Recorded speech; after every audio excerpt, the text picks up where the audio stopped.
నాలో పరిచయం చేసి ఇంకా చాలా విషయాలు మన తెలియ విషయాలు చెప్పిన దానికి ధన్యవాదాలు. ఇప్పుడు కుంచె శ్రీధర్ గారు ఇక్కడ చాలా మందికి తెలియదు.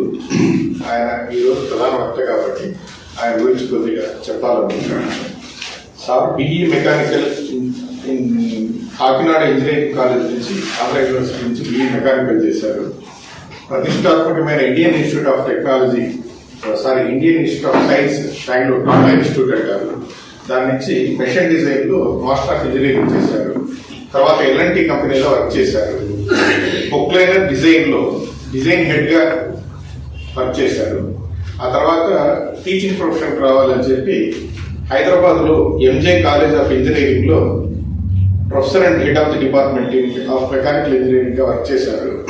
తర్వాత సోషల్ వర్క్ కి తన సమయం కేటాయించాలని ఎర్లీగా రిటైర్మెంట్ తీసుకొని ఇప్పుడు పూర్తి స్థాయిలో centre for protection of democratic rights and secularism CPDRS అనే సంస్థకు నేషనల్ కన్వీనర్ గా పనిచేస్తున్నారు.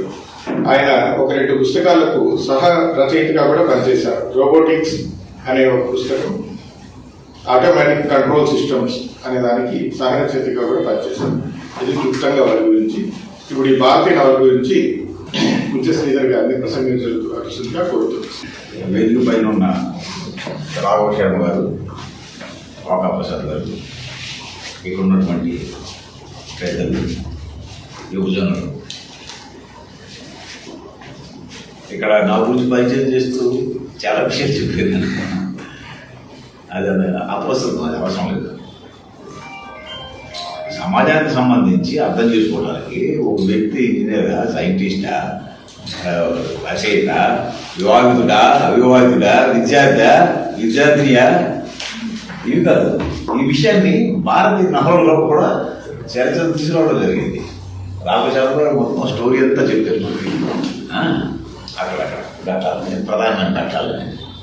మరి ఇక్కడ ఉన్న సభికుల్లో ఎంతమంది ఆ భారతీయ నవలు చదివారు నాకు తెలియదు. దయచేసి ఎంతమంది చదివారో చేతులు చెప్తారా? దాని అర్థం ఏంటంటే ఇంకా అనేక మంది చదవలేదు. కాబట్టి ఒకటి శరత్ గురించి మనం అర్థం చేసుకోవాలి. దానికంటే ముందుగా భారతీయ నవలో కొన్ని ఘటనలు నేను చెప్తాను. అసలు శరత్ యొక్క ఆవిర్భావం ఏమిటి, ఆయన పాత్ర ఏమిటి, అది ఎందుకు మనము ఈనాడు అధ్యయనం చేయాలి, శరత్ని ప్రొజెక్ట్ చేయాలి. ఇది ఇంపార్టెంట్. శరత్ని మర్చిపోకూడదు. గత మహానుభావుల్ని మర్చిపోయిన దేశానికి భవిష్యత్తు ఉండదు. అదే జరుగుతుంది ఇప్పుడు. కాబట్టి ఆ మహానుభావుల్ని మనం, గత మహానుభావులు అంటే గతంలో చెడు మంచి రెండు ఉన్నాయి. గతంలో ఉన్న మంచి మనకు అవసరం. నిన్న ఎవరితో మాట్లాడుతున్నాను, మా ఫ్రెండ్స్తో ఒక వాక్యం వచ్చింది అన్నమాట. ఒకటి ఏమంటే, the present contains the past and also it indicates the future. పొద్దున్న లేకపోతే కొంచెం మంచి ఆలోచనలు వస్తాయి సార్, అందులో వచ్చి రాసుకుంటుంటాను. అంటే వర్తమానం అనేది తనలో గతాన్ని కలిగి ఉంటుంది. అదేవిధంగా భవిష్యత్తుకి కూడా కొన్ని సూచనలు అది చూపిస్తుంది. సో గతంలో ఉన్నటువంటి చరిత్ర నుంచి మనం మంచి పాఠాలు తీసుకోవడానికి చరిత్ర అవసరం అవుతుంది. దట్ ఈస్ అది. ఈ సవ్యసాచి క్యారెక్టర్ ఎలా సృష్టించేట, ఆయన సవ్యసాచి గురించి ఎలా రాస్తే చరిత్ర, అసలు సవ్యసాచి పేరు ఎందుకు వచ్చింది? ఆయన చిన్నప్పుడు స్కూల్ విద్యార్థి ఉన్నప్పుడు టీచర్ గారి మామిడి తోటలోకి వెళ్ళి కుడి చేతితోటి బాణాలు వేసినట్టు కొట్టి మామిడికాయలు ఎదురు తినేసేవాడు. మరి ఆ టీచర్ గారికి ఇబ్బంది అయ్యేది. ఒక రోజు ఈయన చేయికి దెబ్బ తగిలింది. ఈ డాక్టర్ బాబు, ఆయన ఒరిజినల్ పేరు వేరే, ఆయన వాళ్ళు మర్చిపోలేదు. రోజు చదివి 30 సంవత్సరాలు అయింది నా వల్ల, నాకు జ్ఞాపకం లేదు. సో దెన్ ఆ టీచర్ చాలా సంతోషించారు. అమ్మాయి విరగైంది, వీడికి పొట్టలేని మామిడికాయలు కాబట్టి కనీసం 4 మామిడికాయలు నా కడుపులో పడతాయని సంతోషించాడు ఆయన. అయితే ఈయనేం చేస్తున్నాడు, ఎడ చెప్తూ కొడుతున్నాడు. కొడిచి అన్ని కాయలు పెట్టి ఎక్కువ కాయలు తీసుకుపోతాడు. అప్పుడు టీచర్ కోపం వచ్చింది, మళ్ళీ మెచ్చుకున్నాడు కూడా. నువ్వు సవ్యసాచి రా అన్నాడు, 2 చేతులతో కొడేస్తాము. సో అప్పటి నుంచి ఆయన పేరు సవ్యసాచి. నవల్లో బ్యాక్గ్రౌండ్. పైగా ఆయన ఒక డాక్టర్, ఆయన ఒక ఇంజనీర్, ఆయన సైంటిస్ట్, ఆయన తెలియని జ్ఞానం అంటూ లేదని ఇది ఒక క్యారెక్టర్లో ఎందుకు తీసుకొచ్చారంటే శరత్ నేను అనుకోవటం, మీరు ఈ సమాజంలో మార్పు తీసుకురావాలంటే విశ్వానికి సంబంధించి అన్ని విషయాలు తెలుసుకోవచ్చు. సైంటిఫిక్గా ఉండాలి ఆలోచన. ఏదో మూఢనమ్మకాలు లేకపోతే కేవలం ఒక అమాయకమైన ప్రేమతో ప్రజల్ని ఉద్ధరించాలని చెప్పి చేయడం ద్వారా మనం పెద్ద మార్పు తీసుకోవాలి. సమాజంలో మార్పు తీసుకోవాలంటే ప్రజల సైకాలజీ కూడా అర్థం చేసుకోవాలి. అందువల్ల ఇంత రామేశ్వరం కూడా చెప్పారు, తెలుగు సినిమాలో అయితే గంభీర వివాహం చేసేస్తారు రొమాంటిక్గా. శరత్ అలా చేయలేదు. ఎందుకని అంటే ఏమంటే శాతం అంటే ఇష్టం, ట్రాజడీ అంటే ఇష్టం ఆయన కాదు. దానికి పర్పస్ ఉంది.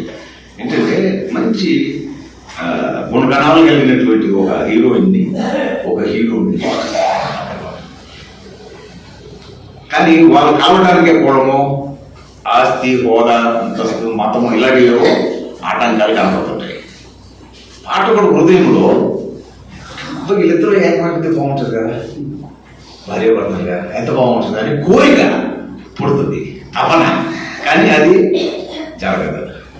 కాబట్టి ఏముంటుంది, మనవాళ్ళకి ఇట్లా ఉండకూడదు, సమాజం మారాలి, అదే నేనైతే బేసిక్ చేసేసుకుంటాను, వేరే మతమైన కూడా తప్పు ఏముంది అనేటువంటి కోరిక పుట్టించడం కోసం ఆయన ఈ రోజు మైండ్ అలా తీసుకొచ్చాడు. అందువల్లే ఈవెన్ విద్యాసాగర్ అన్టచబిలిటీ ఇలాంటివి ఉండకూడదు, అస్పృశ్యత బోధన చేయటం చెప్పడం జరిగింది. యాక్చువల్లీ విద్యాసాగర్ కూడా మహానుభావుడు. మన దేశ పునరుజ్జీవనోద్యమంలో వైతాళికులు ఎవరంటే రాజా రామ్మోహన్తో ప్రారంభమైంది. రాజా రామ్మోహన్ రాయ్ మొదలుపెట్టాడు, కానీ ఆయన బ్రహ్మ సమాజం కొంచెం అటు మతపరమైనటువంటి వారికి మొగ్గు చూపించి, ఎందుకంటే ఆ కాలం నాటికి ఆయన ఎప్పుడు పుట్టిందండి 1800 చనిపోయాడు. అప్పటికి ఇంకా డెవలప్మెంట్ లేదు సైన్సెస్లో. సో మనం ఏం చెప్తామంటే ఆయన ఉషా కిరణాల లాగా వెళ్తుంది. సూర్యుడు రాలేదు, కిరణం కూడా రాలేదు, కానీ కనపడుతుంది. అది విద్యాసాగర్. ఆ తర్వాత వచ్చిన విద్యాసాగర్ రాజారామన్ తర్వాత ఆయన ఏరవైతే సూర్యదేవంగా వచ్చాడు. మెటీరియలిస్ట్. ఆయన మత నమ్మకాలు ఇవ్వకూడదు, మీరు సంస్కృతము లేకపోతే వేద పాఠనం కాదు చేయాల్సింది, సిలబస్ మార్చి సైంటిఫిక్ సిలబస్ చెప్పాలి, logic Mill, John Stuart Mill logic చెప్పాలి. వ్యాలంటైన్ ఒక ఆయన బ్రిటిష్, ఆయన చెప్పినట్టుగా చెప్తే సంఖ్య వేదాంతం ఎన్ని వస్తే అది మంచిది కాదు, కాలేజీలు పోవాలి అని బ్రిటిష్ ఫౌండేషన్ వేసి శరత్ అంటే ముందు. సో ఆయన సూర్యబింబం వెళ్తే ఆ తర్వాత ప్రజ్వలంగా మంచి కాంతివంతంగా సార్ చెప్పారు కదా, వెలుతురు. శరత్ అంటే వేడి కూర్చుందంటే కాంతి అంటే మార్గాన్ని సుగమంగా మనకి వెళ్ళిపోవడానికి బాగా కనపడేటట్టు స్పష్టంగా వెలుతురు చూపించే విధంగా తేజవంతంగా వెలిగే వ్యక్తి శరత్ చేస్తారు. సో ఈ బ్యాక్గ్రౌండ్ చాలా ఇంపార్టెంట్. ఊరికే రాదు. ఎవరైనా ఒక వ్యక్తి గొప్ప వ్యక్తి ఆవిర్భవించాలంటే దానికి పూర్వపరాలు, ఆ పరిస్థితుల్లో ఆ సామాజిక వాతావరణం ఏంటి, ఆనాడు సమాజం యొక్క అవసరం ఏంటి, దాన్ని ప్రతిబింబిస్తూ కొంతమంది వ్యక్తులు ఉపయోగించక తప్పదు. గతంలో అలా జరిగింది, ప్రస్తుతం అలా జరుగుతుంది, భవిష్యత్తులో కూడా అదే జరుగుతుంది. సో శరత్ ఆ కాలంలో మన దేశ రాజకీయ స్వతంత్రోద్యమం జరుగుతున్నప్పుడు కాంగ్రెస్ పార్టీ అనేది వచ్చినప్పుడు, కాంగ్రెస్ పార్టీలో విప్లవకారులు ఉన్నారు, రాజీ పడే వాళ్ళు అందరూ కలిసి ఉన్నారు. మొత్తం దేశం స్వాతంత్రం కావాలనేది కోరిక. అది కూడా ఊరికే ఒక్కలేదు. ఇండియన్ భారతీయులు పెట్టుబడి ఈస్ట్ ఇండియా కంపెనీలో హోటల్ పెట్టుకుంటూ అది బ్రిటిష్ పెట్టుబడిని ఛాలెంజ్ చేసే స్థాయికి తిరిగిపోయినప్పుడు సేపాయి తిరిగిపోవడం జరగడము, ఆ తర్వాత కంపెనీ పరిపాలన అర్థమైపోయి రాణి ప్రభుత్వం రావడము. సో బ్రిటిష్ వాళ్ళతో పాటు వీళ్ళు పార్ట్నర్స్గా ఉంటూ వాళ్ళు ఓటాలు పెట్టుకుని వాళ్ళు పెట్టుకుని బాగా పెరిగిపోయినప్పుడు ఇంక ఈ బ్రిటిష్ వాళ్ళు ఎందుకు మనం దోచుకోవచ్చు అనే కోరిక పుట్టే తర్వాత కాంగ్రెస్ పార్టీకి బిర్లా ఇంట్లో ప్రారంభోత్సవం జరిగింది. అందులో అందరూ జాయిన్ అయ్యారు బ్రిటిష్ వాళ్ళు వ్యతిరేకంగా. ఆ పీరియడ్లో వచ్చినటువంటి ధోరణుల్లో 2 ధోరణులు, ఒకటి రాజీపడి ధోరణి, ఇంకోటి రాజీపడి ధోరణి ఏంటంటే బ్రిటిష్ వాళ్ళతో ఎలా ఉన్నారో బతిమలాడి అహింసాయుత మార్గంలో భూమి వెళ్ళిపోవడం, మీరు లేకపోతే మేము అన్నం తినము, మేము నిరాదీక్షలు చేస్తాము, సత్యాగ్రహము దిశవే చెప్పి వాళ్ళ నెలలకు బయట పంపించాలనేది ధోరణి గాంధీ ఎన్నికలు ఆ లైన్లో వచ్చింది. దానికి భిన్నంగా వేరే ధోరణి. నువ్వు ఆయుధాన్ని ఉపయోగించి నన్ను కొలుస్తావు నువ్వుకి. సో మేము కూడా ఆయుధాలతో తన్నేస్తాం. మీరు సృష్టించినటువంటి మాదిరే కదా చెడ్డని నేను అన్ను. బ్రిటిష్ వాళ్ళు డెమోక్రసీ, సెక్యులర్ ఇవన్నీ పాశ్చాత్య దేశాల నుంచి వచ్చినాయి కదా. ఐరోపా నుండి వచ్చింది. ఫ్రెంచ్ రెవల్యూషన్ స్టార్ట్ అయింది. ఈక్వాలిటీ, లిబర్టీ, ఫ్రెటర్నిటీ, సమానత్వం, సౌరత్వం, ఇవన్నీ లౌకికవాదం. సో ఆ విధంగా కొన్ని మానవతావాదులు, డెమోక్రటిక్ రైట్స్ అవన్నీ మీరు ఏదైతే విదేశాల్లో తీసుకున్నారో అలాగే అభివృద్ధి అయ్యేటటువంటి హక్కు మాకు కూడా ఉంది. సో మీరు మమ్మల్ని అడ్డుకోవద్దు, మేము ఎదుగుతాం మీలాగే. ఈ ట్రెండ్ శరత్ చంద్ర చూపించేది. వివేకానంద ట్రెండ్ ఏంటి? మీరు పెద్ద యంత్రాలతో అవి తయారు చేస్తున్నారు, గొప్పగా డెవలప్ అయిపోనుకుంటున్నారు. మేము ఈనాడు మీకు ఇంకా నాటకత రానప్పుడే పట్టు వస్త్రాలు తయారు చేసి అగ్గిపెట్టెలో పెట్టి అంత టెక్నాలజీ ఉండేది మాకు. మీరా మాకు నాగరికత నేర్పేది. పండి అది కూడా ప్రజల్ని ఉత్తేజితులు చేస్తుంది. అంటే అందులో వాళ్ళు సాధించినటువంటి సెక్యులర్ హ్యూమనిస్ట్ వాల్యూస్ గుర్తించకపోవడం అనేది ఉంది. మేము గతంలో చాలా గ్రేట్. ఇప్పుడు అదే కదా కనపడుతుంది దేశంలో. ఆర్ఎస్ఎస్ కానీ బీజేపీ అదే కదా అన్నీ ఉన్నాయి గతంలో. మీరు పరిపాలించడానికి లేదు. మా దగ్గర ఇంత నాయకత్వం ఉన్నప్పుడు మీరు ఇంకా చెట్ల మీద కోతుల్లాగా ఉన్నారు అని, మీకంటే మేము ఎక్కువ అని చెప్పి రెచ్చగొట్టడం వివేకానంద ద్వారా స్టార్ట్ అయింది. సో అదొక ట్రెండ్ వచ్చేసింది. రెండో ట్రెండ్ అది కాదు. పాశ్చాత్య దేశంగా ఎక్కడైనా ఏదైనా కూడా జ్ఞానం ఏమిటి, సంస్కృతి ఏంటి, మానవతా విలువలు ఏంటి, సమాజం అభివృద్ధికి ఏది దోహదం చేస్తుంది, దాన్ని తీసుకుని దాన్ని మేము ఎదగటానికి మీరు అడ్డుగా ఉన్నారు. మీరు సైన్యాన్ని ఉపయోగించుకోమని దూసేస్తున్నారు, అనుభవిస్తున్నారు. సో మీరు మమ్మల్ని వదిలేస్తే మేము స్వేచ్ఛగా ఎదిగిపోతాం. ఇది శరత్ చంద్ర చూపించింది. నా ఎనివే ఇది బ్రీఫ్గా శరత్ చంద్ర యొక్క హిస్టరీ ఆఫ్ ఎమర్జెన్సీ. ఆయన ఒక విప్లవకారుడు. Bengal Howrah district Congress committee president. భారతీయ నవల సార్ చెప్పారు కదా ఇందాక. వెంటనే బ్యాన్ చేసింది బ్రిటిష్ ప్రభుత్వం. బెంగాల్ విప్లవకారులు దాన్ని సంఖలో బైబిల్లో పెట్టుకుని తిరిగి వారు పుస్తకంలో రిఫర్ చేసేవారు దాన్ని. అది సీరియల్గా వచ్చింది. ఎవరో పబ్లిష్ చేయడానికి ఇష్టపడలేదు. దాన్ని నిషేధించినప్పుడు రవీంద్రనాథ్ ఠాగూర్ని చాలా రిక్వెస్ట్ చేశాడు. గురుదేవ్ కొంచెం మీరు గురుదేవ్ గారు మాట్లాడదని. ఆయన తప్పు అర్థం చేసుకున్నాడు. రవీంద్రనాథ్ ఏమన్నాడంటే, నువ్వు అంత భయపెట్టేవాడు అరెస్ట్ చేస్తే పోలీసులు నవలు ఎందుకు రాసేవాడు. అయితే శరత్ చంద్ర గురుదేవ్కి రాశాడు మొత్తం జవాబు. గురుదేవ్ నేనేదో భయపడి రాసింది కాదు, నువ్వు నోరెత్తి దీని గురించి ఏమన్నా కొంచెం ఖండిస్తే ప్రజలకి ఉత్సాహం వస్తుంది, ఆసక్తి కలుగుతుంది. ఏ పుస్తకం ఇది, ఏ పుస్తకాన్ని రవీంద్రనాథ్ బ్రిటిష్ ప్రభుత్వం నిషేధించని ఖండించాడు అనేటువంటి ఆసక్తి కలిగితే ప్రజలు చదువుతారు. ఇది ప్రజలకి అవసరం. అందుకు అడిగింది అంతే తప్ప అది రేపు తిరిగిపోండి కదా చెప్పి సమానం వచ్చాయి. ఎనివే అంతటి శక్తి ఉంది ఆడంబొమ్మలు లేదా పుస్తకం. అది అందులో ఉన్నటువంటి కొన్ని సంఘటనలు సార్ చెప్పారు. నాకు శరత్ గురించి ఇంకో విషయం మీకు చెప్పాలి. ఏంటంటే ఈ పద్ధతి అంటే రైట్ ఆఫ్ వే ఇంగ్లీష్లో, దాన్ని తెలుగులో వార్త చెప్పారు అనుకోండి. ఇది ప్రవాస్ భోజన్ని ఆయన రాసినటువంటి తీసుకుని కోట్ చేసుకుని శరత్ మాట్లాడారు. పీడితుల పట్ల శరత్ చంద్ర వల్ల ప్రగాఢ భావోద్వేగం. శరత్ చంద్ర తన 57వ జన్మదిన సత్కార సభలో ప్రసంగిస్తూ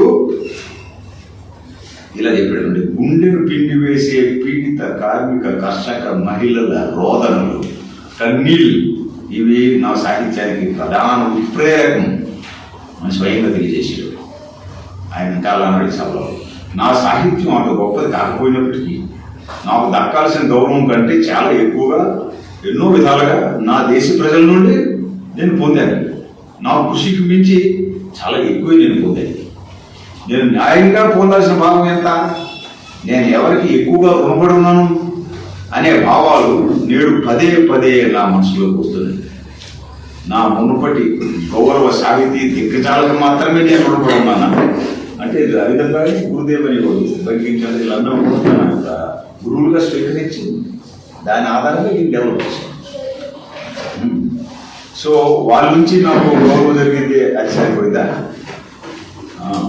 నేటి సమాజంలో సర్వస్వాన్ని అర్పించి తమ సర్వస్వాన్ని అర్పించి ప్రతిఫలంగా ఏమీ పొందని అనగారిన పేద పీడితులైన వారికి, వారు మనుషులైనప్పటికీ వారి కన్నీళ్ళు ఏమాత్రం పట్టించుకొని సమాజంలో నిర్లక్ష్యానికి గురైన వారికి ఈ నిస్సహాయ దుర్భర దీనుల ఎదట ఎంతో సంపద ఉన్నప్పటికీ దానిపై తమకు ఎందుకు హక్కు లేదో అర్థం చేసుకోలేని వారికి నేను ఏమన్నా తక్కువ రుణపడి ఉన్నానా? వారి వేదనలే నా గొంతుకుగా మారి వారి తరపున ఇతరుల ఎదుట ఫిర్యాదును నమోదు చేయమని నన్ను పంపించింది వారే. వారి తరపున ఇతరులు నేను ఫిర్యాదు చేయాలి, వాళ్ళే పంపించింది నన్ను. నేను ఎంతో అన్యాయాన్ని, న్యాయం దక్కని వంచనను, వారికి వ్యతిరేకంగా భరించలేని విచక్షణారహిత దుర్మార్గాన్ని చూశాను. అందుకే నా కార్యభారం అంతా వారి గురించే. ఐన్స్టీన్ తెలుసు మీకు, ఐన్స్టీన్ సైంటిస్ట్, గ్రేట్ సైంటిస్ట్. నేను ఒక చోట ఏదో రాస్తే తెలుసాను. నేను ఈనాడు పొందిందంతా ఏదన్నా సాధించానంటే దాని వెనకాల అనేక మంది, వేలాది మంది కృషి ఉంది. ఈ సమాజం నుండి నేను అంతా పొందాను. నేను ఆఖరికి మాట్లాడే భాష కూడా సమాజం అభివృద్ధి చేసిందే. నేను వేసుకునే బట్టలు ఇతరులు తయారు చేసిందే. నేను నివసించే గృహం కూడా ఇతరులు గచ్చిందే. ఇవన్నీ పొందిన నేను సమాజం నుండి ఇంత పొందేనే దాని ప్రతిఫలంగా నేను తిరిగి ఆ సమాజానికి ఏమి ఇస్తున్నాను అనేది ఎప్పుడు నన్ను వెంటాడుతుంది. జగత్తు కూడా దీని గురించి అలాగే ఉంటుంది. అదే దట్ ఈస్ ద థింగ్. నవ్వు అక్కడ 2 ట్రైన్స్లో గాంధీజీ ట్రైన్ చూసాను మనం. గాంధీజీ గారి రాజీ పడే ధోరణి, దాని మీద శరత్ ఏమంటాడంటే, ఆయన మార్క్సిస్ట్ కాబట్టి శరత్ గాంధీజీ ఆలోచన యొక్క వర్గ స్వభావం గుర్తించారు. ఇలా అంటాడు, గాంధీజీ యొక్క భయం అంటే గాంధీజీ గారి సోషలిస్ట్ అంటే శరత్ రైటింగ్ ఆయన పదాలు ఆయన మాటలు చెప్తున్నాడు. ఎల్లప్పుడూ గాంధీజీని పిట్టుకుడుదారులు, వ్యాపారవేత్తలు అందరూ చుట్టుముట్టి ఉంటారు. కాబట్టి ఆయన సోషలిజం అంగీకరించగలరు. ఈ విషయంలో ఈ మహాత్ముడి బలహీనతను మనం విస్మరించలేదు. అందువల్ల ఆయన ధైర్యంగా గాంధీజీని వ్యతిరేకించాడు. ఒక సభలో నేతాజీ యువకుడు నేతాజీ సుభాష్ చంద్రబోస్ కూర్చున్నాడు, చిత్తరంజన్ దాస్ కూర్చున్నాడు, వేరే వాళ్ళు కూడా నాయకులు ఉన్నారు. గాంధీజీ సార్ చెప్పారు కదా, ఓపెనర్స్ చేస్తూ ఈ బెంగాల్ విప్లవకారులు దేశ ద్రోహులు అనేసి ఎందుకంటే ఈయన వాళ్ళ మార్గాన్ని నమ్మడం. చిత్తరంజన్ దాస్ ఆలోచించారు, ఇలా మాట్లాడుతుంది. గాంధీని ఎవరు వ్యతిరేకించారు కదా, జాతిపిత, భయం గౌరవం ప్రజలేమనుకుంటారు అని ఊరుకుంటారు. నేతాజీ కూడా తలదించుకుంటారు, చేసినంత పని కానీ మాట్లాడలేదు. శరత్ బలహీనంగా ఉన్నట్టు కనబడుతుంది మనిషి కానీ వెరీ స్ట్రాంగ్ మ్యాన్. లేచి కనబడి బాబుజీ కేంద్రం మాట్లాడొచ్చాను. ఆయన ఆల్రెడీ లీడర్ కాంగ్రెస్లో మాట్లాడారు. తీసుకొని ఇప్పుడే పూజ్య బాబూజీ బెంగాల్ విప్లవకారులకి దేశ ద్రోహులు అన్నారు. ఎందుకంటే వాళ్ళ పందాన్ని అయినా అంగీకరించారు. అదే నాకు తెలిసి చాలా మంది బెంగాల్ విప్లవకారులు వాళ్ళ దేశం కోసం తమ ప్రాణాలు అర్పించడానికి ఎన్ని త్యాగాలు చేస్తారు. ఎన్ని విధాలుగా దేశాన్ని బ్రిటిష్ వారి కషాయ పరిపాలన విముక్తి చేయడానికి త్యాగాలు చేస్తున్నారు మాకు తెలుసు. అయితే వాళ్ళు గాంధీజీ పట్ల సరైనది కాదనుకుంటారు. ఏమిటైతే గాంధీజీ వారి పొందా సరైనది కాదని వారిని ఎప్పుడు దేశ ద్రోహులు అన్నారో, అదేవిధంగా వారు కూడా గాంధీజీ యొక్క పందాకి మేము ఒప్పుకోవట్లేదు కాబట్టి గాంధీ లేచిపోయింది. Sorry, I'm taking back. గాంధీని మెడల రోజు ఒప్పించి ఇలా చేసినటువంటి గొప్ప విప్లవకారుడు శరత్చంద్ర, నాట్ ఆర్డినరీ మ్యాన్. ఆయన ఇంట్లో ఉన్నప్పుడు ఆయన చూడటానికి బెంగాల్ యువజన విప్లవకారుడు ఇంటికి వెళ్ళేవారు. ఆయన ఆశీస్సు పొందుతానికి కలిసి కలవద్దాన్ని వెళ్ళగానే ఆయన ఏమన్నా తెలిసినా తలుపు తీయగానే ఇలా పలానా వచ్చాడు అని చెప్పి బాగుంది, నువ్వు ఎంతమంది బ్రిటిష్ నుంచి ఎంతో చెప్పు ఫస్ట్ క్వశ్చన్ అని చెప్పి ఇలా చేసి లేదా ట్రై చేస్తాడు. ఒక వెరీ గుడ్. తర్వాత రా అని చెప్పి లోపల తీసుకెళ్ళి అల్మారా నుంచి బుల్లెట్లు తీసి గుప్పెళ్ళు బుల్లెట్ తీసి పట్టుకెళ్ళాడు. This is Sarathchandra. ఈ విషయం మీకు గోల్డెన్ బుక్ ఆఫ్ శరత్చంద్ర అని ఆయన సెంటినరీ సందర్భంగా బుక్ పబ్లిష్ చేసి అందులో ప్రతి కృతి అని చెప్పి ఒక సంస్థ చేసేది. ఇక్కడ కాపీ ఉంటే అందులో ఒక ఆయన వ్యాసంలో రాశాడు, నేను ఆయన కలిసినప్పుడు ఇలా చేసేవాడు శరత్చంద్ర. మీకు ఇప్పుడు ఈ డాక్టర్ బాబు చూస్తుంటే ఇలా దేశ విదేశాలకు వెళ్ళిపోవడం, సైనిక పోరాటం చేయాలి, సైనిక పోరాటం చెప్పటము, అదృశ్యమైపోవటము, అదే వర్షంలో చాలా అడ్వెంచర్ సాహసోపేతమైనటువంటి యాత్రలు చేయటము, ఇవన్నీ చూస్తుంటే ఎవరు స్వర్ణం వస్తున్నారు మన దేశ స్వాతంత్ర పోరాటంలో నిజంగా ఉన్న వ్యక్తి ఎవరు అర్థం కదా? నేతాజీ సుభాష్. సో నౌ శరత్ గాంధీ గురించి ఇంకా చెప్తూ యువజనులకి ఇలా చెప్పారు ఏమనంటే, విప్లవ ఆలోచన మనుషుల మనసులలో పెంపొందుతుంది, మనసుల్లో పెరుగుతుంది. విప్లవం అంటే మతి లేని రక్తపాతం కాదు, దీర్ఘకాలం పాటు సహనంతో వేచి ఉండటం అవసరం.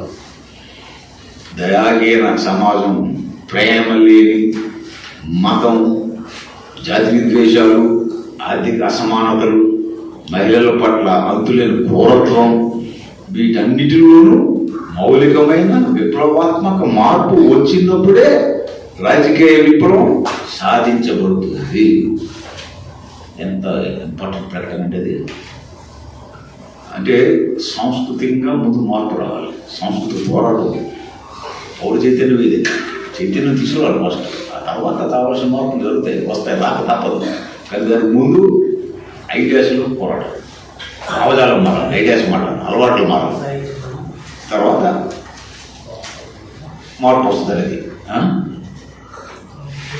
సో ఆ విధమైనటువంటి సాంస్కృతిక జరగకపోవడం వల్లనే నేడు మనం ఈ పరిస్థితి బాగోలేదు, దానికి అదే పాడిపోలేదు.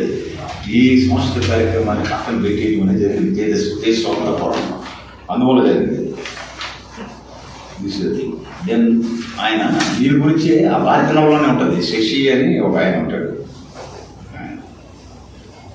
శశిబాబు, మీరు చదివిన వాళ్ళకి తెలుసు, ఒక కవి. ఆయన కవిత్వం రాస్తూ ఉంటుంటాడు. ఆయనకి సలహా ఇస్తారు సవ్యసాచి ఆ నవల్లో. ఏమని చెప్తారు డైలాగ్, ఇది నాకు ఇంకో గ్రేట్నెస్ ఏంటంటే శరత్చంద్ర నవలు ఏ నవలు చదివాం కదా, డైలాగ్ ఓరియంటెడ్ నేరేషన్. నవల అనేది ఒక కొత్త రూపం శరత్చంద్ర. అంతకుముందు నాటు డ్రామాలు, పద్యాలు, గేయ రచన, అక్కడి నుంచి నవల రూపం. ఆ నవలలో శరత్చంద్ర హైయెస్ట్ రూపం. చార్లెస్ డికెన్స్ కూడా నవలు ఐరోపాలో వచ్చింది, వెస్టర్న్ కంట్రీలు. బట్ ఇండియాలో వచ్చిన శరత్ గ్రేట్. అన్ని డైలాగ్. ఆ డైలాగుల ద్వారా మీకు క్యారెక్టర్ అర్థమవుతుంది. సంభాషణ, ఒక మాట ఒకరంటే ఇంకొక మాట, ఈ సంభాషణ ద్వారా వాళ్ళ బ్యాక్గ్రౌండ్ అది నాకు. సో ఇక్కడ శశిబాబు అని ఒక ఆయన రొమాంటిక్గా కవిత్వాలు రాస్తుంటాడు. ఆయనకి సవ్యసాచి ఇలా చెప్తాడు, నువ్వు సామాజిక విప్లవ గీతాన్ని మనస్ఫూర్తిగా ఆలోచిస్తూనే ఉండు. అలా ఆయన పాటలు కూడా పాడుతుంటాడు, అలా ఆలోచిస్తూనే ఉంది. సాంప్రదాయబద్ధమైనది, ప్రాచీనమైనది, కాలం చెల్లినది, పాతది ఏదైనా, అది మతమైన, సమాజమైన లేదా మూఢనమ్మకమైనా సరే, ప్రతిదీ ధ్వంసం చేయకూడదుగాక. అది నువ్వు ఆ డైరెక్షన్ వెళ్ళాలని నేను చెప్పడం అన్నమాట. ఇది కల్చరల్ రెవల్యూషన్ అనే దానికి సంబంధించింది. సో సాంస్కృతిక విప్లవం దాన్ని పోషించి మహిళలలో ఉన్న దృక్పథము, మానవ సంబంధాల్లో ఉన్నటువంటి విలువలలో ఉన్న అవగాహన, ఇవన్నీ కూడా మార్పు చెందాలనేది ఆయన.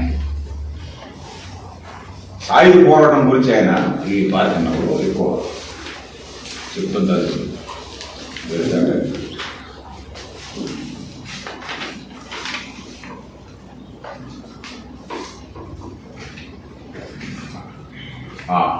నేను ఆయన మాటల్లోనే చదువుతున్నాను. ఎందుకంటే నాకు వయసు ఏంటంటే 3 సంవత్సరాలు చదువుతాను, 35 సంవత్సరాలు ఎప్పుడో చదివి నేను నావల మళ్ళీ చదివే అవకాశం లేదు వేరే కార్యక్రమాలు ఉంటున్నాను.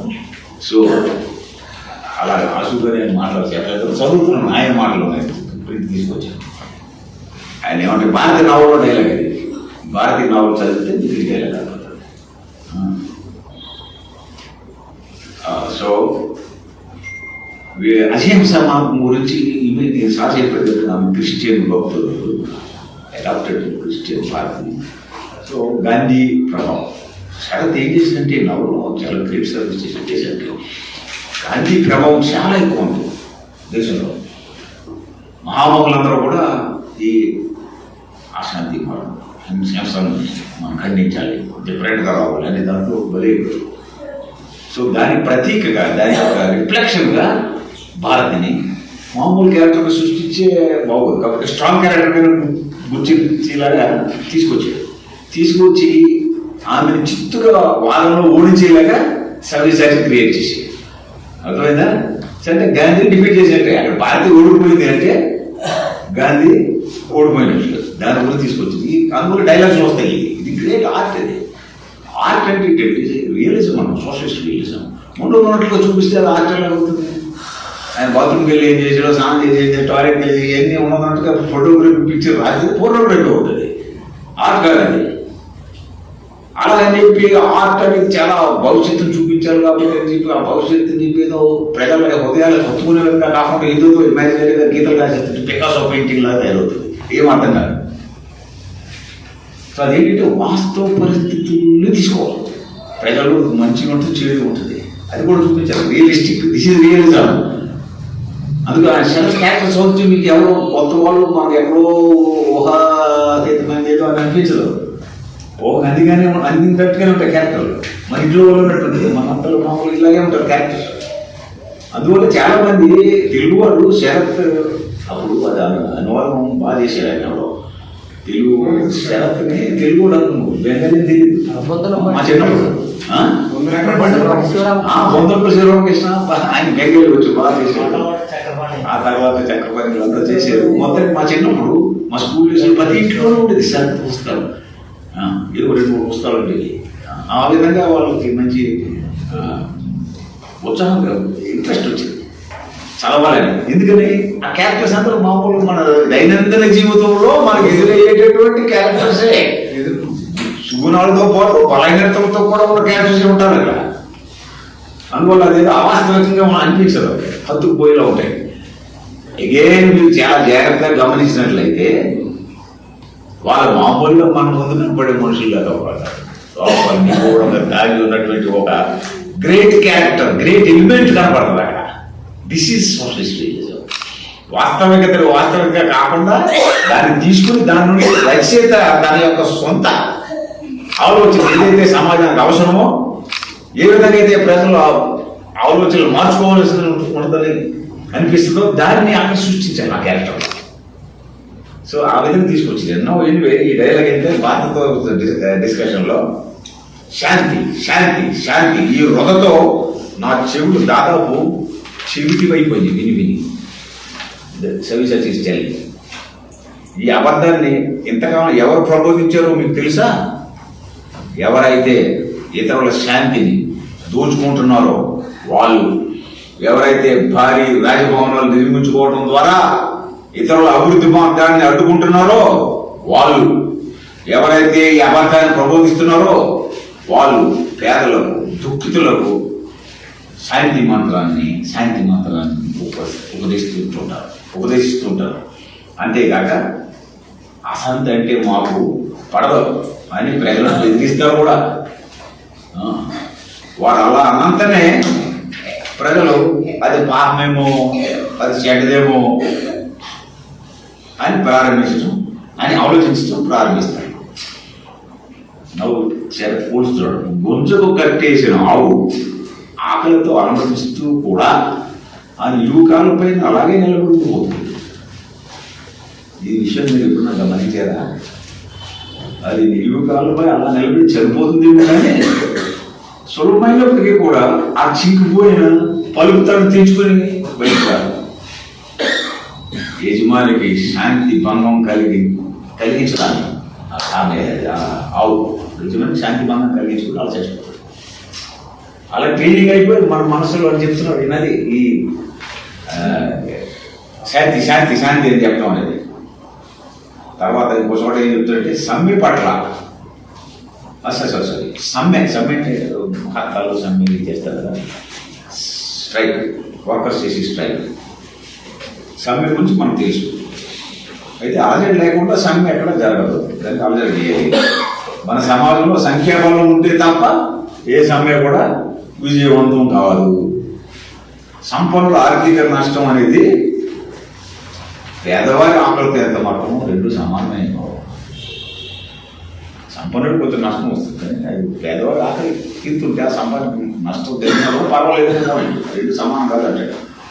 ఈ భారత నవలలో కార్మికుల సమ్మె గురించి కూడా ప్రస్తావన ఉంటుంది. అయితే ఆయన ఊరికే సమ్మె చేయడం కూడా సరైనది కాదు. ఆ పాయింట్ చెప్తాడు వెరీ డీప్. ఒకసారి చదవాలి, ఎప్పుడు మళ్ళా మీకు అందరికీ థ్యాంక్స్ చెప్పడం కూడా ఉన్నాను. ఈ చర్చి పెట్టడంలో నాకు మళ్ళీ చదవాలనిపిస్తుంది. ఆ పుస్తకం తీసుకున్నాం మన హరీష్ దగ్గర తిరుగు ప్రయాణం రేపు చదవాలి మళ్ళీ ఒకసారి. ఏ దేశంలోనైనా విప్లవం కోసం మాత్రమే విప్లవం ప్రారంభం కాదు సరే చెప్తున్నాడు. దానికి తప్పనిసరిగా ఒక లక్ష్యం ఉంటుంది, అది నా ఆశయం కూడా. ఇది తెలియని మూర్ఖుడు కేవలం వేతనాల హెచ్చుదల కోసం, అంటే జీతాలు పెంచుకోవడం కోసం సమ్మెకు పిలుపునిచ్చే ప్రయత్నం చేస్తే అది కార్మికులకు, దేశానికి కూడా తీరాన్ని హాని కలగా చేస్తుంది. ఓకే, ఇది deep thinking sir. This is one point. Now here ఆ పుస్తకంలో భారతిలో ఒక చిన్న ఇతరులతో చెప్పాలనుకున్నాను. సార్ చెప్పారు కదా అపూర్వ బాబు కొంచెం సాంప్రదాయ కుటుంబం నుంచి వచ్చాడు, తిరిగి వాడు. కానీ అదే సమయంలో దేశాన్ని గురించి చేసుకోవాలి ఆయన కూడా నమ్మిన వ్యక్తి. కాబట్టి విప్లవ సమితి ఏదైతే సుమిత అధ్యక్షురాలుగా ఉన్న సమితిలో ఆయన కూడా మెంబర్షిప్ తీసుకుంటాడు. భారత కూడా దానికి మెంబర్గా ఉంటుంది కాబట్టి భారతీయ ప్రభావం కూడా పడుతుంది. ఆయన ఈయన భారతను లవ్ చేసి ఆయన క్రిస్టియన్, ఈయన హిందూ కుదరదు. ఆ సంబంధాన్ని సమాజం ఒప్పుకోదు. ముందు ఇప్పటికీ కూడా ఒప్పుకోలేదు. ఎందుకంటే అది ఇంకా పరిపూర్తిగా కర్తవ్యం, అలా అసంపూర్తిగా మిగిలిపోయింది. మన మీద ఉంది కర్తవ్యం. నో అక్కడ ఈయన సమ్మెల కోసం కార్మికులు గేట్ మీటింగ్లు అయ్యి జరుగుతుంటాయి కదా, అక్కడికి వెళ్ళి మీటింగ్లు అయ్యి అడ్రస్ చేస్తాడు. అప్పుడు పోకూడదు. ఈయన కొంచెం ఉత్సాహం ఉన్నట్టు భారత్ కూడా మెచ్చుకుంటుంది. సో భారతీయ ప్రేమను పొందుతున్నాడు ఇక. దెన్ రామదాసు అని ఒక ఆయన ఉంటాడు. రామదాసు ఈయన ఇద్దరు కూడా ఒకే ఆఫీస్లో పనిచేస్తుంటారు. సో రామదాసు ఒకప్పుడు స్ట్రైక్లో బాగా లీడర్గా పనిచేసిన వ్యక్తి. సో ఆయనకి నేను కూడా వెళ్తున్న గేట్ మీటింగ్కి చెప్తాడు.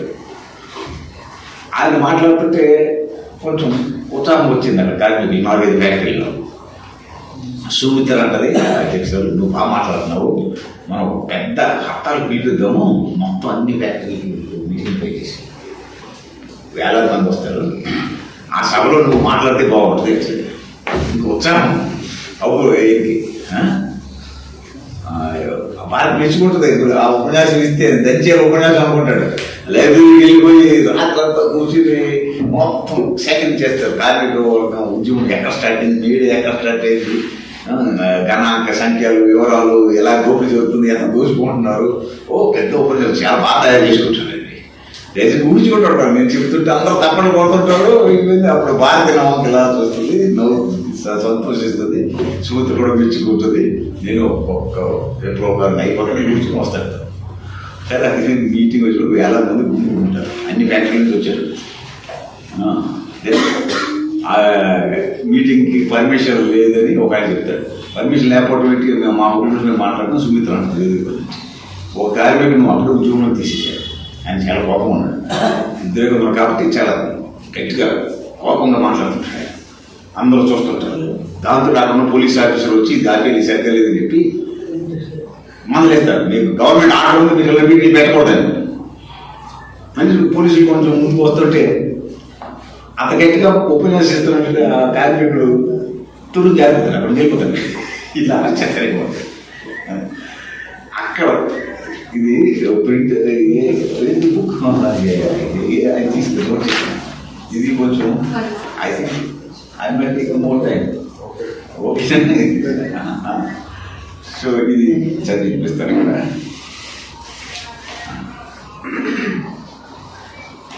ఇది ఆయన వచ్చి మీటింగ్ ఆపేశారు. ఆయన వెళ్ళిపోయాడు బాధ్యపడి. సుమిత్ర ఇది మంచి అంటుంది అనమాట. పిస్తోల్ బలంతో వచ్చి సభను ఇలా భగ్నం చేయటం న్యాయబద్ధం అవుతుందా? మీరు అనవసరంగా ఇది చేస్తున్నారు. ఈ అవమానాన్ని మన కార్మిక సోదరులు ఎప్పటికీ మరవరాదు. ఈ విషయాన్ని వేదిక మీద మీరు చెప్పండి. ఇంకా 4-5 ఉన్నారు వేదిక మీద. వారంతా సాధారణ వ్యక్తులు. వారి ముఖాలే చెప్తున్నారు. వాళ్ళంతా మామూలు కార్మికులు అయి ఉంటారు. అపురూబాబు సమితిలో కొత్త సభ్యుడైనా బాగా చదువుకున్నవాడు. ఆల్రెడీ రెడీ అయ్యి వచ్చి ఉపన్యాసం కానీ సుశిక్తుడు కనుక విశిష్ట సభ్యుడు. ఈ మహాజనాన్ని సంబోధించి 4 మాటలు చెప్పవలసిన భారం ఆయన మీదే పడ్డది. ఆయన రెడీగా కూడా ఉన్నాడు. అయితే ఆయన ఏమన్నా తెలిసి నాకు హిందీ భాష రాదే నడుస్తుంది. సుమిత్రదేవి కూడా బాగా రాదు హిందీ. ఆమె ఏముందంటే వచ్చినంత వరకు ఏవో 2 మాటలు చెప్పుదురు అపురూబాబు, అనవసరం కాలం వృధా చేయకండి అని ఆమె ఇంటికి వేసి చెప్పి పర్లేదు, నీకు ఇది రాబోయిన పర్లేదండి. అపురూబాబు 4 ముఖాలు చూడటం మొదలుపెట్టాడు. అది పోలీసులు అలాగే వార్నింగ్ ఇచ్చారు. ఒక ఆయన పారిపోయాడు కూడా. అపురూబాబు 4 ముఖాలు చూడటం మొదలుపెట్టాడు. భారత ముఖం అటువైపు తిప్పుకుని కూర్చుని ఉంది. ఆ ఉద్దేశం ఏమిటో తెలియట్లేదు. ఆ పోలీసు ఆఫీసర్ సర్దార్ అంటారులేండి. సర్దార్ ముఖభావాలు మాత్రం బాగా కనిపిస్తున్నాయి. అపురూబాబు చాలా చెరువులోనే ఆ సర్దార్ నిలబడి ఉన్నాడు. ఇద్దరు చూపులు కలిశాయి. అపురూబాబు గురించి అల్లరించింది. అంత కోపం ఉన్నాడు ఆ పోలీస్ ఆఫీసర్. ఏదో చెబుదామని ఆరంభించాడు. మైక్ తీసుకున్నాడు. పెదవులు ఒరిగాయి. పెదవుల గురించి హిందీ, బెంగాలీ, ఇంగ్లీష్ భాషలో ఏ భాష బయటకు రాలేదు. ముఖం పూర్తిగా వివరణం అయిపోయింది. ఏవో 4 మాటలు చెప్పాడు. కానీ ఆ చెప్పిన మాటలు విప్లవకానికి సభ్యులకి ఏమాత్రం ఉపయోగించేవి కాదు. ఏవో చెప్పేసి పెద్ద రెడీ అయిపోవు. అప్పుడు రామదాస్ లేచాడు. సుమిత్రను ఉద్దేశించి, నేను అపురూబాబుని మీరు అనుమతిస్తే వీరు ఉపన్యాసం నేను చెబుతా అన్నాడు. భారతి తిరిగి చూసింది. సుమిత్ర ఆశ్చర్యంగా చూస్తుంది. ఆ ఇద్దరి చూపులతో లజ్జితుడై, కింకర్తవ్యత విమూఢుడై, మాట లేక స్తబ్ద చిత్తుడై నేల చూస్తూ బొమ్మ వల్లే కూర్చుని ఉన్నాడు అపురూబాబు. రామదాసు సభ ఎదురుగా నిలుచున్నాడు. పక్కన ఎదురుగా గుంగుడి ఉన్న చంచల జనసమూహాన్ని సంబోధించి, వాళ్ళు చంచలంటే డిస్టర్బ్ ఉన్నారు, ఉపన్యాసం ప్రారంభించాడు. దాంట్లో సోదరులారా, మీకు నేను చాలా విషయాలు చెప్పవలసి ఉంది. కానీ వీళ్ళు మా నోళ్ళు కట్టేశారు అంటూ పొలిసి వేసి వేలు ఎత్తి చూపించి సాగించాడు. ఈ వేట కుక్కలను మీ మీదకి మా మీదకి తీసుకెళ్ళినది ఎవరో తెలుసా? మీ ఫ్యాక్టరీ యజమాని. మేము మీ కష్టాలను అవస్థలను మీకు తెలియజెప్పడం వారికి సుతరామ ఇష్టం లేదు. వాళ్ళ దృష్టికి మీరు తమ యంత్రాలను నడపవలసిన, బరువులు మోయవలసిన పశువులుగా కనిపిస్తారు. కానీ మీరు కూడా వాళ్ళ వల్లే మనుషులే. వారిలాగే హాయిగా కడుపునిండా తిని ఆనందం అనుభవించగల భగవంతుడు ఇచ్చిన ఆ జన్మసిద్ధమైన హక్కు మీకుంది. ఉన్నదన్న సంగతి మీకు తెలియకుండా వారు తమ సాయశక్తిలో దుర్మార్గం ఉపయోగించడానికి ప్రయత్నిస్తారు. కనుక ఒకసారి మీరు వెలుగు తెచ్చుకోవాలి. అలా చేస్తే మీకు ఎన్నో దుఃఖాలు ఉండవచ్చు. మీరు బీదవాళ్ళే కావచ్చు. మీ సామాన్య మానవ సత్యాలను మీరు అనుభవించకుండా ఎవరు అడ్డగించలేరు. ఈ ఫ్యాక్టరీ యజమానులుగా ఎంత ఏమంటారు మీరు గమనించారా? ఇది కేవలం ధనికుల బారి నుంచి నిరుపేదల ఆత్మరక్షణ గావించుకోవడం జరిగే యుద్ధం. అంతేగాని ఇది దేశ విదేశీ వైషమ్యం కాదు, మత విద్వేషం అంతకంటే కాదు, హిందూ ముస్లిం మధ్యన దేశం కాదు. జైన్, క్రీస్తు, హిందూ, సిక్కు సంప్రదాయాల మధ్య సంఘర్షణ కాదు. కేవలం ధనోన్మత్తులైన ఫ్యాక్టరీ యజమానులకు వారి కింద పనిచేస్తూ ఆకలి మంటల్లో మగమల మాడిపోతున్న కూలీలకు సంబంధించినటువంటి సమస్య. ఈ శక్తి సామర్థ్యాలంటే వారికి భయమే. మీకు విద్యాబుద్ధులు అలవడటం వారికి కంటక ప్రాయం. విజ్ఞానులు కావాలన్న కోరిక మీలో ఉత్పన్నమైతే వారి నరాలలో రక్తం మిగిలిపోతుంది. మీరు అసమర్థులు, దుర్బలులు, మూర్ఖులు, దుర్నీతి పరులుగా ఉన్నంతకాలమే తమ భోగ విలాసాలు సాగిపోగలని వారికి తెలుసు. కనుక మీరు చావకుండా బతికుండేందుకు కావలసినంత మాత్రమే మీకు ఇస్తారు. ఇంతకు మించి దమ్మిడి కూడా బుద్ధిపూర్వకంగా మీకు ఇవ్వరు. ఈ సంగతి తెలుసుకోవడం కూడా మీకు కష్టమా? ఈ సంగతి మీకు ముక్త కంఠంతో తెలియజెప్పడం మేము చేసిన మహా అపరాధం అయిపోయింది. ఈ పోలీసుల చేతుల్లో మాకు పరాభవం అయింది. పేదవాళ్ళు, కష్టజీవులు తమ బ్రతుకు కోసం సాగించుకోవాల్సిన పోరాటంలో మీరంతా శాయశక్తిలో ఉజృంభించి ముందుకు నడవండి అని గట్టిగా చెప్పాడు.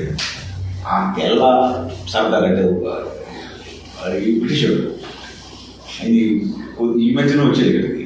ఏదో కొంత హిందీ వచ్చేది, పూర్తిగా రాదు. హిందీలో జరుగుతుంది ఉపన్యాసం. రామదాస్ ఉపన్యాసం అంటే ఏం బోధపడలేదు. కానీ అక్కడ సమావేశమైనటువంటి శ్రోతల ముఖాల్లో ఏదో ఆవేశంతో తీసుకులాడతాం. సర్దారు చూశాడు. లిస్ట్ వచ్చి చూసుకుని రామదాస్ ఇంకా 5 నిమిషాలు అంత చెప్పును ముగించాడు. రామదాస్ మళ్ళీ ఆరంభించాడు. ఇంకా 5 నిమిషాలే, బయట 1 సెకండ్ కూడా లేదట. ధన స్వాములు మోసపోవడంలో చిక్కుకున్న సోదరులారా, ఒకటే మనం చేస్తున్నాం. మీరు ఎన్నడూ మిమ్మల్ని సందేహించకండి. ఏదో చదువుకున్న వాళ్ళమని, ఘరానా కుటుంబీకులమని, కార్ఖానాలో మేము ఎప్పుడు కూలి పని చేసి ఎరగని వారమని మమ్మల్ని అనుమానించి కష్టాలు కొనుక్కు తీసుకోకండి. మిమ్మల్ని గాఢ నిద్ర నుంచి మేల్కొట్టుటకు ఈ దేశంలో ప్రప్రథమంగా శంఖారామం చేసేది నేనే. ఈ విషయం మీకు తెలిసినా తెలియకపోయినా ఒకటి మాత్రం బాగా తెలుసుకోండి. విప్లవ సమితి మినహా నిజంగా మీ శ్రేయస్ కోరే సంస్థ ఈ దేశంలో మరేది లేదు. రామదాస్ గుర్తు ఎట్టిపోతున్నాడు. ఆయన బలవంత నడుస్తూనే గట్టిగా చెప్పుకుంటూ పోతున్నాడు. నేను ఇది వరకు రోజులు మీ కార్ఖానాలో పనిచేస్తూ ఉండేవాడిని. నన్ను మీరు ఎరగకపోవచ్చు, మీ మేనేజ్మెంట్ గారు ఉండేవాడు. కానీ మిమ్మల్ని నేను బాగా ఎరుగుతున్నాను. మీరు ఇప్పుడు ఎవరైతే మీ యజమానులుగా అనుకుంటున్నారో నేను కూడా ఒకప్పుడు వాళ్ళలో ఒకడనే. మీరు మానవులుగా ఉండడానికి వారు ఒప్పుకోరు. మిమ్మల్ని జంతువులాగా ఉంచాలని వాళ్ళ కోరిక. మీ జవసత్వాలను మిమ్మల్ని ఒక్కనాటికి వారు అనుభవించలేరు. ఈ సంగతి మీరు ఇప్పటికైనా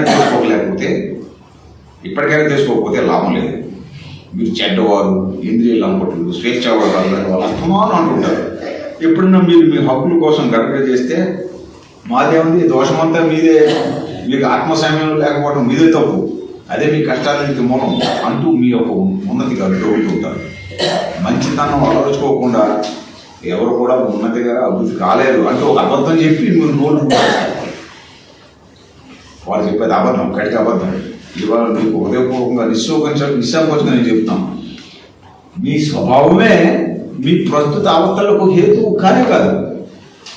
మీ సాధారణ హక్కు నుంచి మీరు వంచితులయ్యారు. అది కాదు డెమోక్రటిక్ రైట్స్. అదే మీ కష్టాలన్నిటికీ అసలైన కారణం. వాళ్ళు చెప్తున్న అబద్ధాన్ని మీరు నిర్భయంగా ధిక్కరించండి. రూపాయల ప్రధానం కాదు.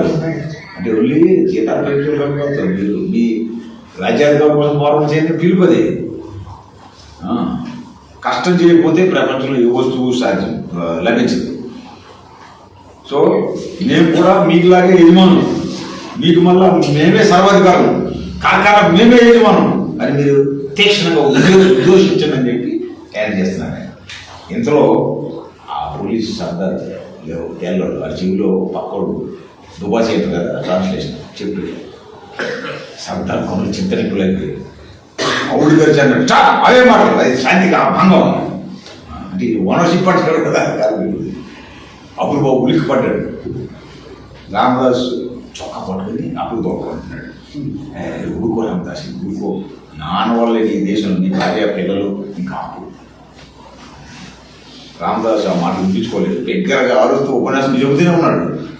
వాళ్ళు కొట్టి అన్యాయపరులు, వాళ్ళు పిరికి పొందలు, ముమ్మాటికి మీకు నిజం తెలియనియరు. సత్యాన్ని గొంతు పిసికి హత్య చేయలేము. ఆ సంగతి వాళ్ళకి ఎరుగరు. సత్యం శాశ్వతం, అమరం. ఆ పోలీస్ అందరికీ మాటలేమో అర్థం కావట్లేదు. కానీ అక్కడ సమావేశమైన వేల మంది కార్మికుల శరీరాల్లో విస్ఫులింగాలు చిమ్ముతున్నాయి. ఉత్తేజితులవుతున్నది. సర్దారు చూశాడు, అయ్యో మాటలు రాజద్రోహం, అర్థం కాకపోయినా అది రాజద్రోహం అన్నాడు. లేకపోతే రియాక్షన్ చూసి సభ్యుల రియాక్షన్ మరుక్షణమే 5-6 తెల్ల పోలీసులు గుర్రాలు దిగి దూకుడుగా వచ్చి రామదాసు వేదిక గురించి కిందకి లాగి తీసుకెళ్ళారు. అతని నిండైన విగ్రహం పోలీసుల గుంపులో అంతర్హితమైపోయింది. కానీ అతని తీవ్ర కంఠస్వరం మాత్రం అనిపోలేదు. ఆ మహాజన సమూహంలో ఈ మూల నుంచి ఆ మూల వరకు అది ప్రతిధ్వనిస్తూనే ఉంది. సోదరులారా, మళ్ళీ నేను మీకు కనిపించనేమో, కానీ మీది కూడా ఉత్తమమైన మానవ జన్మ. మీ ఆత్మగౌరవాన్ని, మీ యజమానుల చరణాల కడ విడవడానికి ఒప్పుకోకుండా మీరు ఉండగలిగితే ఇటువంటి అత్యాచారం, ఇటువంటి అవమానం మీరు ఎన్నడూ సహించవలసిన పని లేదు.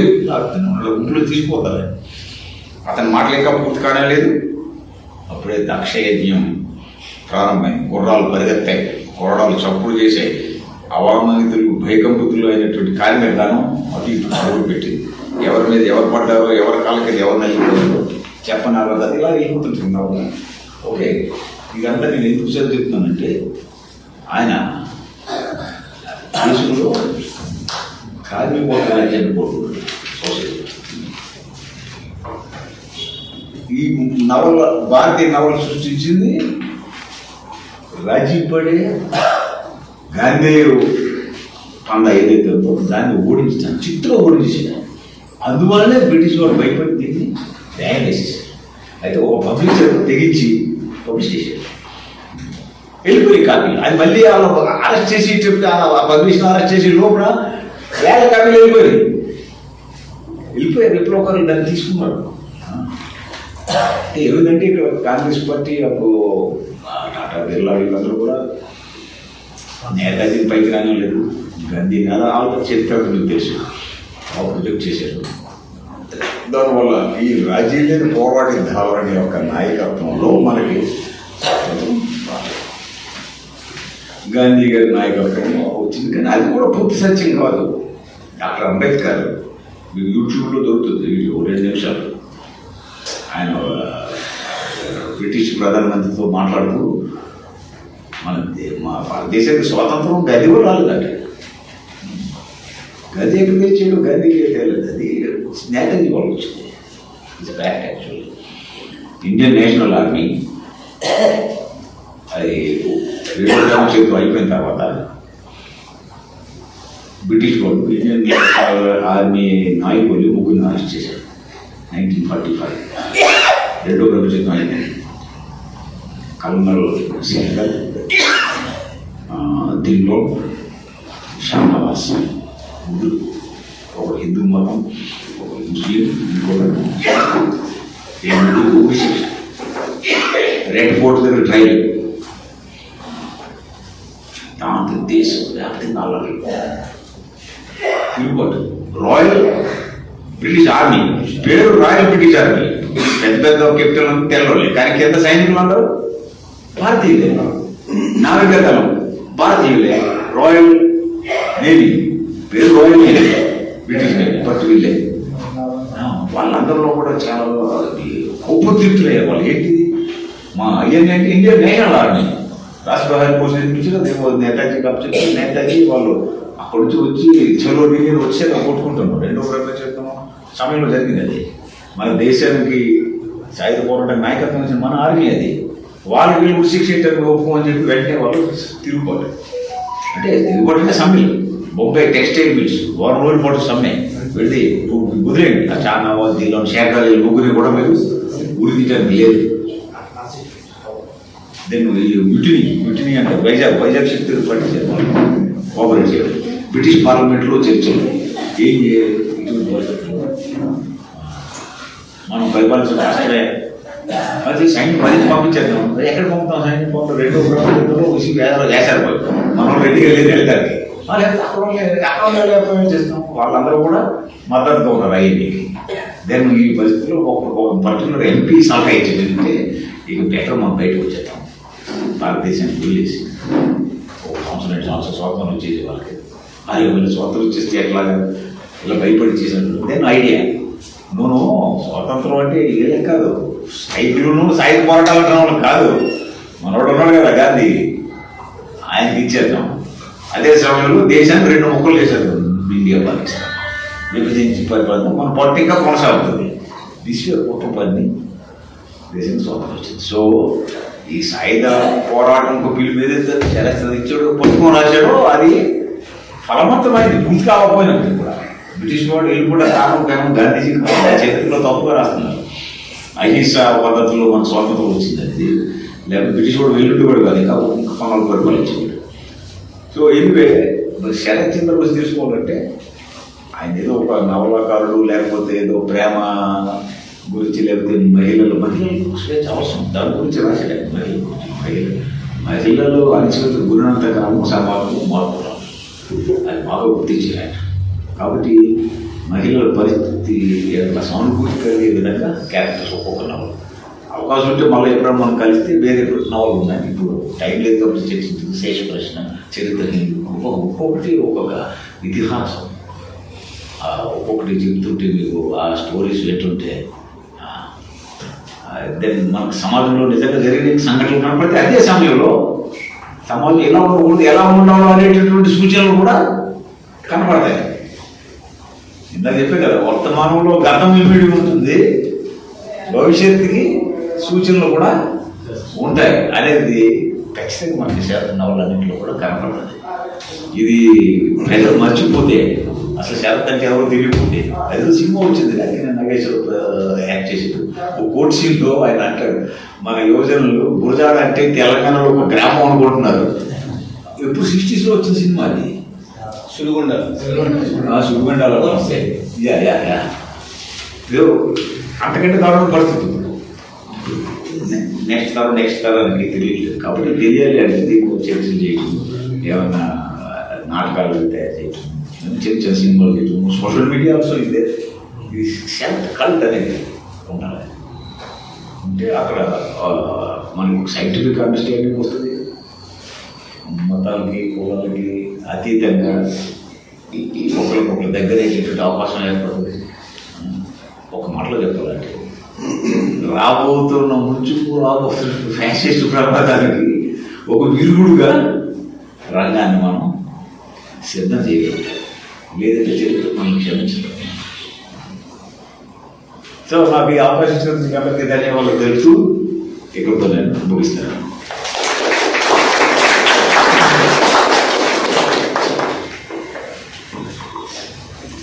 ఇప్పుడు భారతీయ నవల మీద సరుకుల నుంచి ఏమైనా ప్రశ్నలు ఉంటే చర్చా కార్యక్రమం.